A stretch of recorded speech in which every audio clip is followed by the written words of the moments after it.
గజం కేవలం 13,500 రూపాయలకి హైదరాబాద్ కి చేరువలో మీ సొంతింటి కలను నిజం చేసుకోండి శ్రీ వాసవి ప్రాజెక్ట్స్ తో. వివరాలకు ఈ నెంబర్లకు కాల్ చేయండి.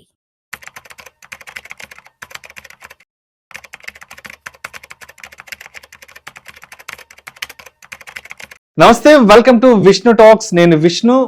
ప్రస్తుతం నాతో పాటు మీ అందరికీ బాగా సుపరిచితులైనటువంటి, అదేవిధంగా మా ఇద్దరి కాంబినేషన్ కోసం ఎప్పటి నుంచో వెయిట్ చేస్తున్నటువంటి, మీ అందరికీ బాగా పరిచయం ఉన్నటువంటి NISM and CRISIL certified wealth manager Revanth Chalamala ఉన్నారు. వారితో మాట్లాడదాం. నమస్తే రేవంత్. నమస్తే sir. Welcome to Vishnu talks. Thank you so much after so long time. Yes, and thank you so much for being with Vishnu talks. మధ్యలో ఒక 6-7 months ఏదో గ్యాప్ వచ్చినట్టుంది. అండ్ చాలా మంది ఆడియన్స్ అడుగుతున్నారు, బయట ట్రావెలింగ్ లో ఉన్నప్పుడు అడుగుతున్నారు, అండ్ వీడియోస్ లో కామెంట్స్ చాలా మంది అడుగుతున్నారు. అండ్ ఎప్పుడు మళ్ళీ మీ ఇద్దరు కాంబినేషన్ కొత్తగా రీస్టార్ట్ అవుతుంది, ఎప్పుడు మళ్ళీ ఇద్దరు కంబ్యాక్ అవబోతున్నారంటే కూడా చాలా మంది అడుగుతుంటారు. నేను బయట బిజినెస్ మీటింగ్స్ కి వెళ్తుంటాను కదా, ట్రావెలింగ్ లో అడుగుతుంటారు.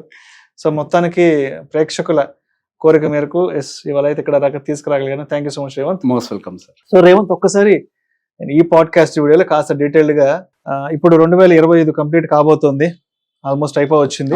2026 కొత్త సంవత్సరంలో అడుగు పెడుతున్నాం. అయితే 2025లో అసలు మార్కెట్ ప్రయాణం ఎలా సాగిందంటే ఒక విధ్వంసకరమైనటువంటి మార్కెట్ ప్రయాణం జరిగింది. వరల్డ్ వైడ్ గా పెద్ద పెద్ద అన్సర్టనిటీస్ అంతా కూడా ఇండియన్ మార్కెట్ ని హిట్ చేశాయి. గత సంవత్సర కాలంలో పెట్టుబడి మీద వచ్చిన రిటర్న్స్ అంతా కూడా నెగటివ్ రిటర్న్స్ వచ్చాయి, అంతా మైనస్ లోనే ఉన్నాయి. సో చెప్పాలంటే 2025 అనేది కంప్లీట్ ఒక నెగటివ్ మార్కెట్. ఇన్వెస్టర్స్ అందరికీ కూడా ఒక పీడకల లాంటి జ్ఞాపకాలనే మిగిల్చింది.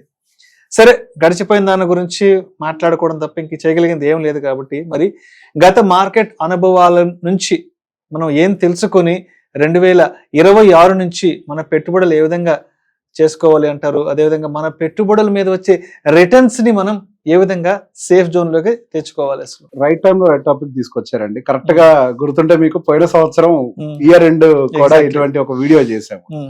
సో బేసిక్ ఈ టైంలో ఈ వీడియో ప్రతి ఒక్క క్యాపిటల్ మార్కెట్ ఇన్వెస్టర్స్ అందరికీ కూడా చాలా అవసరమైన ఒక మంచి టాపిక్ ఇది.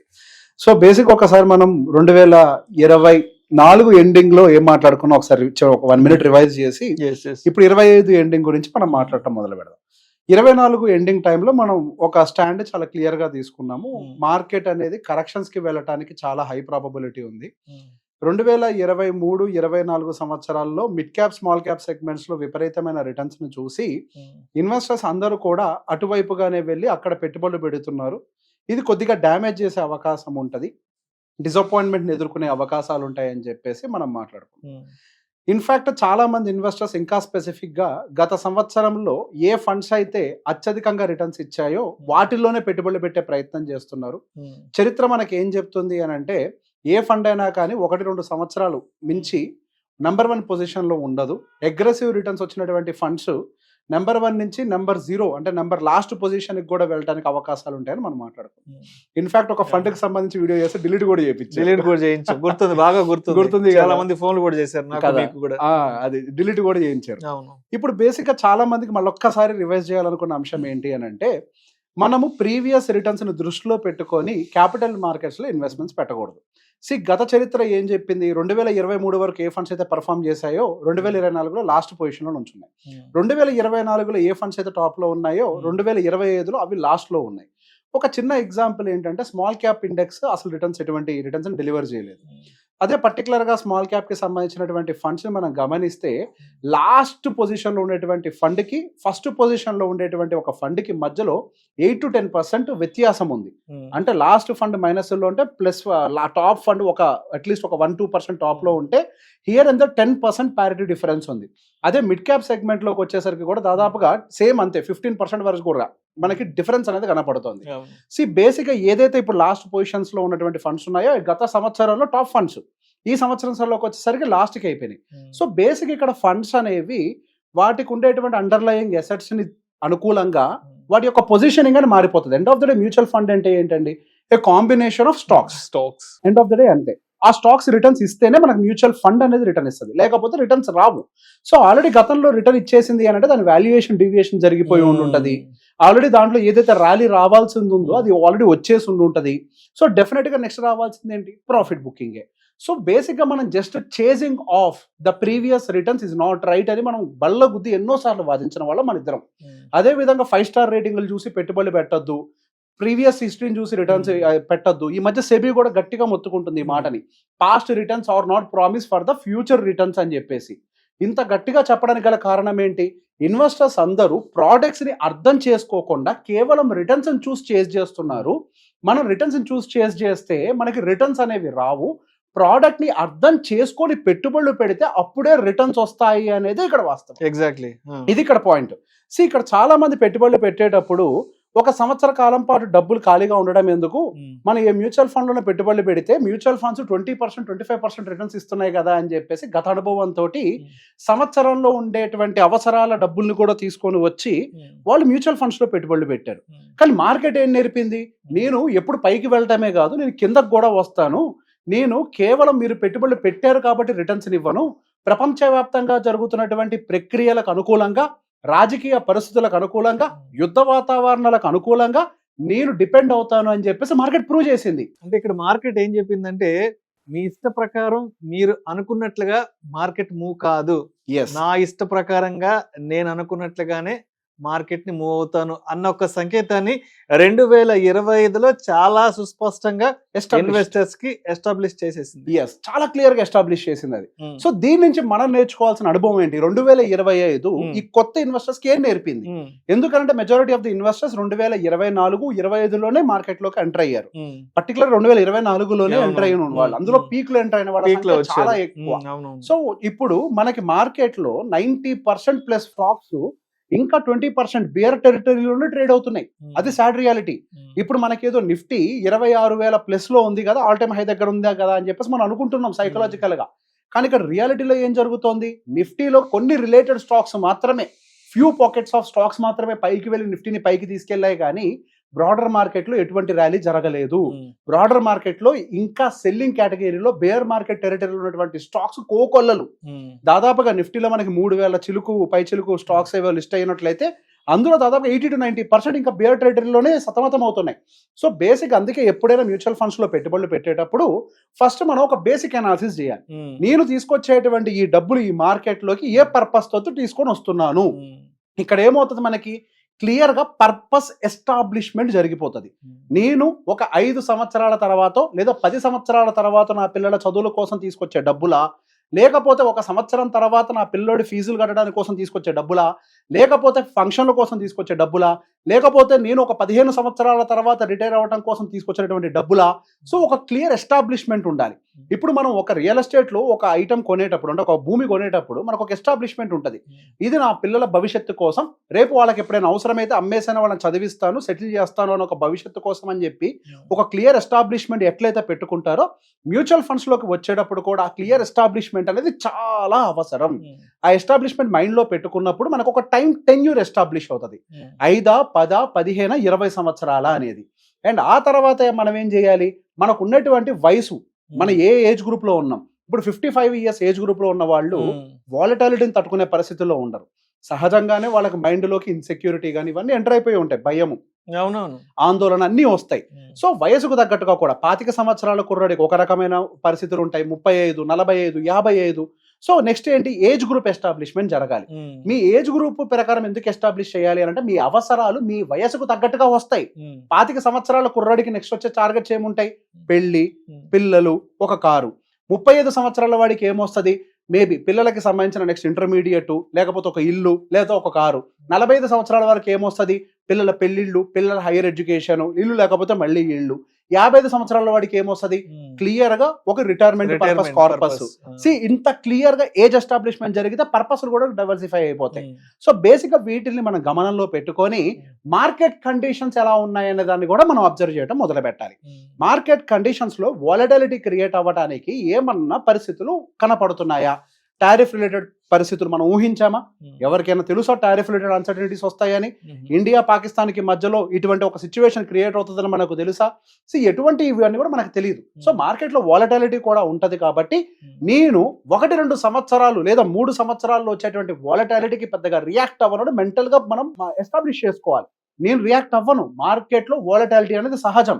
వోలటాలిటీ అనేది మార్కెట్లోనే కాదు, మనకి తెలియదు కాబట్టి మనం ఎంతసేపటికి ఇప్పటి వరకు చూసిన వాటిలో రిటర్న్సే చూసాము, మనం రిటర్న్స్ వస్తాయనే అనుకుంటున్నాము. కానీ నిజ జీవితంలో, మనిషి జీవితంలో ఎట్లయితే వోలటాలిటీస్ ఉంటాయో, రియల్ ఎస్టేట్లో కూడా కొన్ని సందర్భాల్లో భూమి అమ్మకానికి కూడా లేని పరిస్థితులకు ఎట్లా నెట్టబడుతుందో, అటువంటి పరిస్థితులు మనకి స్టాక్ మార్కెట్లో ఇంకెక్కువగా కూడా ఉంటాయి అన్న విషయాన్ని మనం మెంటల్గా ప్రిపేర్ అవ్వాలి. అప్పుడే మనము పిక్కింగ్ అప్ ద ఫండ్ అనేది కరెక్ట్గా చేయగలుగుతాం. మనకి స్టాక్ మార్కెట్లో అంటే మ్యూచువల్ ఫండ్స్లో 50+ కేటగిరీస్ ఉన్నాయండి. దాదాపుగా 2500, 3000 ఫండ్స్ మనకి మార్కెట్లో లిస్ట్ అయ్యి ఉన్నాయి. 50 ఏఎంసీలు మార్కెట్లోకి వచ్చాయి, మరికొన్ని ఏఎంసీలు మార్కెట్లోకి రాకపోతున్నాయి. 2030 కల్లా 100కు పై చిలుకు మనకి ఏఎంసీలు మార్కెట్లో ఎస్టాబ్లిష్ కాబోతున్నాయి. ఎన్నో ఫండ్స్ మార్కెట్లోకి వస్తున్నాయి. So based on hour situation, మనకు ఉండేటువంటి టార్గెట్ టైం ఫ్రేమ్, వీటన్నిటిని దృష్టిలో పెట్టుకొని ఏ రకమైన ఫండ్ని గనక నేను సెలెక్ట్ చేసినట్లయితే నా గోల్ డిస్టర్బ్ కాకుండా ఉంటుంది అనేది మనకు క్లారిటీ ఉంటుంది. మనం పెట్టే ప్రతి ఒక్క రూపాయి మన జీవిత అవసరాలకి ముడిపడి ఉంటుంది. మనం అనుకుంటాం వెల్త్ క్రియేషన్ అని ఒక పెద్ద వర్డ్ని. ఎవరు చెప్పాడండి వెల్త్ క్రియేషన్ అనేది? ఎక్కడ ఉందండి వెల్త్ క్రియేషన్? అసలు ఒక మనిషి వెల్త్ క్రియేషన్ దాకా జర్నీ చేయాలి అని అంటే, ఒక మనిషి ఆయన మధ్యలో జీవితంలో ఉండేటువంటి ఎన్నో బాధ్యతలన్నిటిని నిర్వహించుకొని దానికి కావాల్సిన ఖర్చుల్ని పెట్టి ఆ తర్వాత గుప్పెడు ఏదైనా మిగిలితే దాన్ని వెల్త్ అని ప్రకటించుకోవాలి. ఎక్కడో ఉన్న చివరదాన్ని తీసుకొచ్చి ఫ్రంట్ లైన్లో పెడతారే, ఎక్కడ వెల్త్ క్రియేషన్లు అండి? మనం ప్లాన్ చేయాల్సింది ఏంటి? మన బాధ్యతలు. ఫైనాన్షియల్ గోల్స్ అని అంటారు. అసలు గోల్ అనే వర్డ్ వాడితే మీకు అసలు దాని యొక్క డెప్త్ తెలియదు. అది గోల్ కాదు, అది బాధ్యతలు. ఇప్పుడు పిల్లల ఎడ్యుకేషన్ గోలా? బాధ్యత. పిల్లల పెళ్లిళ్ళు గోలా? ఒక బాధ్యత. మీ రిటైర్మెంట్ ఒక గోలా? ఒక బాధ్యత. ఇవన్నీ బాధ్యతలు కదా. మరి బాధ్యతకు తగ్గట్టు కదా మనం క్రియేట్ చేయాల్సింది ఫండ్ ప్లానింగ్ ని. అవన్నీ చూడకుండా నేను రీసెంట్ గా గతంలో కూడా మనం మాట్లాడుకున్నాం, మ్యూచువల్ ఫండ్స్ లో పెట్టుబడి పెట్టడానికి కొంతమంది క్లయింట్స్ ఫోన్ చేసి, సార్ మీరు ఎంత రిటర్న్స్ ఇస్తారని అడుగుతారు. నేను షాక్ అయ్యి సర్ప్రైజ్ చూస్తూ ఉంటా. నేను ఎంత రిటర్న్స్ ఇస్తానా? నేనా మార్కెట్ ని డ్రైవ్ చేసేది? సార్ 12 to 15 ఎక్స్పెక్ట్ చేయడం అనేది డీసెంట్ సార్ అని అంటే, అదేంటంటే ₹2 వడ్డీ వస్తుందంట కదా అంటే, ఇది వడ్డీ వ్యాపారమా? ఇది వడ్డీ వ్యాపారం కాదు కదా. ₹2 వడ్డీ ఏంటి, ₹3 వడ్డీలు ఏంటి, ₹1 వడ్డీలు ఏంటి, అసలు వడ్డీ లెక్కలేంటి ఇందులోకి వచ్చాక? మనం ఇక్కడ పెట్టుబడి పెట్టేది ఏంటి? ఇండియన్ గ్రోత్ స్టోరీ మీద. మనం పెట్టుబడి పెట్టే దాని మీద, ఎకానమీ గ్రోత్ స్టోరీలో మన పార్టిసిపేషన్ ఉండాలి. ఎగ్జాక్ట్లీ. మరి అది అవసరం లేదంటే ఖచ్చితంగా అవసరం. ఒకవేళ మనం ఇండియన్ గ్రోత్ స్టోరీలో పార్టిసిపేట్ చేయకుండా మనకు తెలిసిన ట్రెడిషనల్ మెథడ్స్, ఆ ఎఫ్డీలో వాటిల్లో పెట్టుబడులు, పీపీఎఫ్లో పెట్టుబడులు, ఈపీఎఫ్లో పెట్టుబడులు పెట్టుకుంటూ వెళ్తే జరిగే నష్టం చాలా తీవ్రంగా ఉంటుంది. ఆ సుకన్య సమృద్ధి యోజన నేను వద్దనట్లేదు, కానీ దాంట్లో ఎంత భాగం ఉండాలి అంతే ఉండాలి. దాని భాగం మనం నిర్ణయించాలి. ఎంత భాగం పెట్టాలో అంత భాగం మన పీపీఎఫ్లు, ఎన్పీఎఫ్లు, సుకన్య సమృద్ధి యోజనాలు, లేకపోతే లైఫ్ కమ్ సేవింగ్స్ ఇన్సూరెన్స్ పాలసీలో ఒక చిన్న భాగాన్ని దానికోసం డెడికేట్ చేసిన తర్వాత ఇండియన్ గ్రోత్ స్టోరీలో మనం పార్టిసిపేట్ చేయాలి. ఎందుకు పార్టిసిపేట్ చేయాలి ఇండియన్ గ్రోత్ స్టోరీలో? మీరు పార్టిసిపేట్ చేయకపోతే నాకేమైనా అవుద్దా అని అంటే, ఖచ్చితంగా మీరు మీ జీవితంలో ఎంతో కోల్పోతారు. మీరు మీ పిల్లవాడిని హైదరాబాద్లో నంబర్ 1 కాలేజ్లో చదివించే పరిస్థితిలో మీరు ఉండేవాళ్ళు కరెక్ట్ గా పార్టిసిపేట్ అయ్యి ఉండుంటే. కానీ మీరు రాంగ్ మెథడ్ లో గనక వెళ్ళినట్లయితే మీరు ఆ టాప్ కాలేజ్ కాదు, బేస్ లెవెల్ కాలేజ్ లో ఎఫర్ట్ చేయడానికి కూడా కష్టపడతారు. ఏంటి తేడా? రిటర్న్స్ అనేది ఇక్కడ ఒకటే ఎజెండా కాదు. ఇక్కడ మనకి మార్కెట్ ఎంతతో పెరుగుతోంది, స్టాక్ మార్కెట్ అనట్లేదు నేను, ఎడ్యుకేషన్ ఎంతతో పెరుగుతోంది, మెడికల్ ఎంతతో ఖర్చులు పెరుగుతున్నాయి, మన లివింగ్ స్టైల్ కానీ ఇది మన ఖర్చులు కానీ ఎంతతో పెరుగుతున్నాయి, ఇది కదా నిర్ణయించాల్సింది. దానికి ఒక సింపుల్ పారామీటర్ ఎప్పుడు చెప్పేది నేను, భారతదేశం ఇన్ఫ్లేషన్ 6% అని మాట్లాడాను సార్. రీసెంట్ గా తగ్గింది కదా, స్టాండర్డ్ కాదు, 6% అని అనుకుందాం. యావరేజ్ గా మనకు వచ్చేది ఇండియన్ జీడిపి ఒక 6% అనుకుందాం. 8 వస్తుంది, 8 అనుకోవద్దు, 6 అనుకుందాం. ఇన్ఫ్లేషన్ 6%, గ్రోత్ 6%, రెండు కలిపితే ఎంత? 12%. మరి మనకి రిటర్న్స్ అనేవి దేనికంటే ఎక్కువ ఉండాలి? భారతదేశం అనేది బ్రాడర్ పిక్చర్, మనం ఇండివిజువల్, మనం ఇంకొక బెటర్ గా చేయగలుగుతాం. బ్రాడర్ గా పెద్ద రైలు గుంజడం కష్టం, కానీ మన చిన్న బండిని గుంజడం పెద్ద కష్టం కాదు కరెక్ట్ గా ప్లాన్ చేస్తే. మన రిటర్న్స్ ఎంత ఉండాలి? దానికంటే అట్లీస్ట్ +2 ఉండాలా? +2 ఉంటే ట్యాక్స్లు అన్ని పోను, ఇండియాతో ఈక్వల్ అవుతాం. మరి భారతదేశం ఏమో 12% గ్రో అవుతుంటే నా జీవితం ఏమో 7% గ్రో అయినా చాలు అనాలంటే ఇది విజ్ఞానమా, లేకపోతే అమాయకత్వమా, లేకపోతే మూర్ఖత్వమా? సో సరైన పద్ధతిలో పెట్టుబడులు పెట్టకపోతే భారతదేశ అభివృద్ధిలో మీరు పార్టిసిపేట్ చేయలేరు.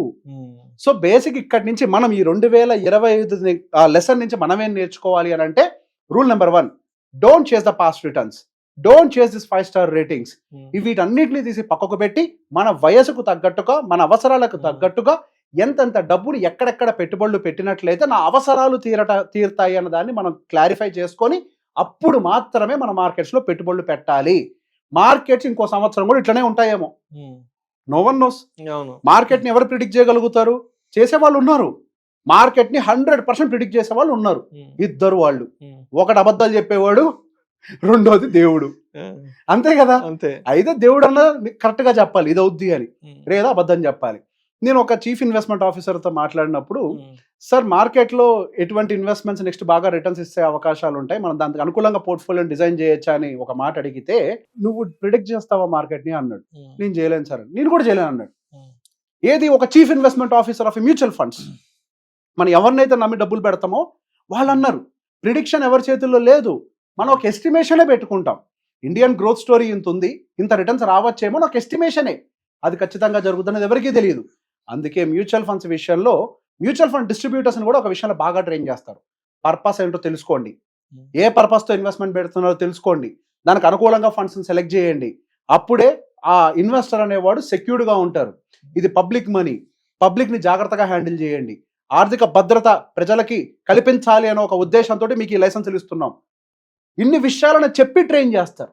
ఈ రీసెన్సీ బయాసులు, ఫెమిలియారిటీ బయాసులు తీసి పక్కన పెట్టమని ఎంఫీఏ చెప్తూ ఉంటారు. ఈవెన్ రాకేష్ జుంజుల వారు కూడా చాలా సార్లు చెప్పారు. రాకేష్ జుంజుల వల్ల సముద్రం లోతుని, రేపటి మార్కెట్ ని no one can predict. Exactly మీరు అద్భుతంగా చెప్పారు. రాకేష్ జుంజుల అన్నారు కాబట్టి మీకు ఒక స్టోరీ చెప్తాను. మొన్న ఒక ఏఎంసీ మీటింగ్ ముంబై వెళ్ళాను. ఆ ఏఎంసీ ఒక ప్రమోటర్ ఎవరనంటే అందరు రాకేష్ జుంజునవాలా గారు టైటాన్ స్టాక్ కొని ఇంత కుబేరుడు అయ్యారని చెప్పి మాట్లాడతారే, ఆ టైటాన్ స్టాక్ ని బై బటన్ నొక్కిన వ్యక్తితో నేను మాట్లాడొచ్చాను. ఉప్పల్ సేట్ అని ఒక ఆయన ఉంటారు, ట్రస్ట్ మ్యూచువల్ ఫండ్ కి సంబంధించిన ప్రమోటర్ ఆయన, ఉత్పల్ సేట్ అని.